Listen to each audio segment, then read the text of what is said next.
बहुत समय पहले की बात है। किसी नगर में एक बेहद प्रभावशाली महंत रहते थे।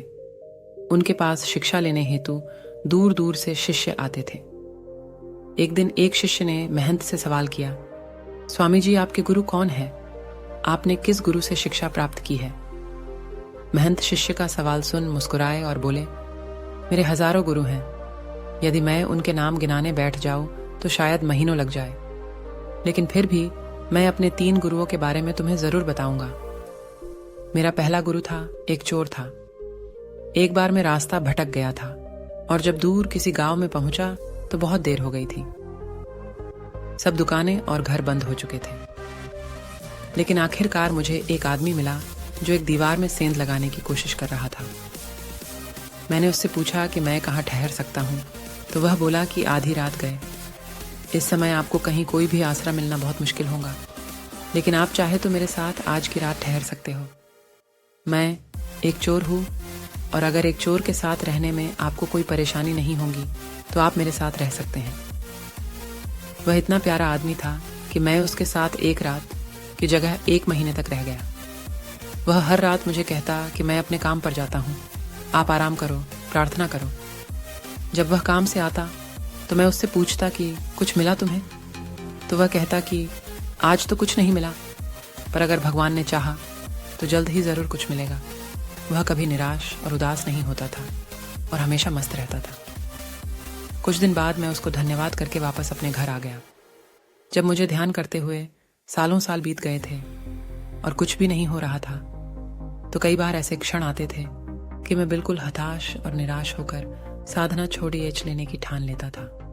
और तब अचानक मुझे उस चोर की याद आती जो रोज कहता था कि भगवान ने चाहा तो जल्द ही कुछ जरूर मिलेगा। और इस तरह मैं हमेशा अपना ध्यान लगता और साधना में लीन रहता। मेरा दूसरा गुरु एक कुत्ता था।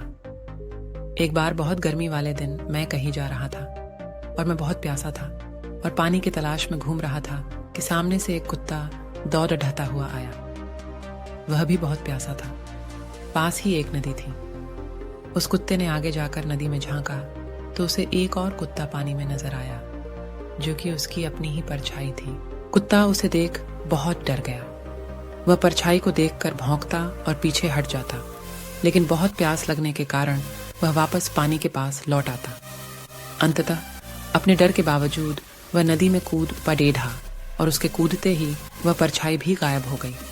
उस कुत्ते के इस साहस को देख मुझे एक बहुत बड़ी सीख मिल गई। अपने डर के बावजूद व्यक्ति को छलांग लगा लेनी होती है। सफलता उसे ही मिलती है जो व्यक्ति डर का हिम्मत से साहस से मुकाबला करता है। मेरा तीसरा गुरु एक छोटा बच्चा है। मैं एक गांव से गुजर रहा था कि मैंने देखा एक छोटा बच्चा एक जलती हुई मोमबत्ती ले जा रहा था।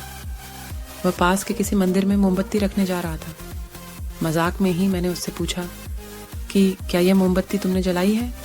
वह बोला, जी मैंने ही जलाई है। तो मैंने उससे कहा कि एक क्षण था जब यह मोमबत्ती बुझी हुई थी और फिर एक क्षण आया जब यह मोमबत्ती जल गई। क्या तुम मुझे वह स्रोत दिखा सकते हो जहां से वह ज्योति आई?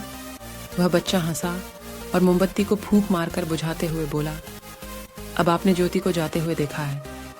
कहाँ गई वह? आप ही मुझे बताइए। मेरा अहंकार चकनाचूर हो गया। मेरा ज्ञान जाता रहा और उस क्षण मुझे अपनी ही मूर्खता का एहसास हुआ। तब से मैंने कोरे ज्ञान से हाथ धो लिए। शिष्य होने का अर्थ क्या है? शिष्य होने का अर्थ है पूरे अस्तित्व के प्रति खुले होना, हर समय हर ओर से सीखने को तैयार रहना, कभी किसी की बात का बुरा नहीं मानना चाहिए।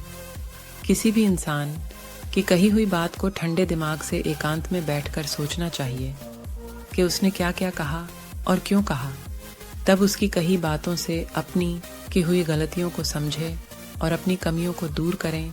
वर्टिकल बार जीवन का हर क्षण हमें कुछ न कुछ सीखने का मौका देता है। हमें जीवन में हमेशा एक शिष्य बनकर अच्छी बातों को सीखते रहना चाहिए।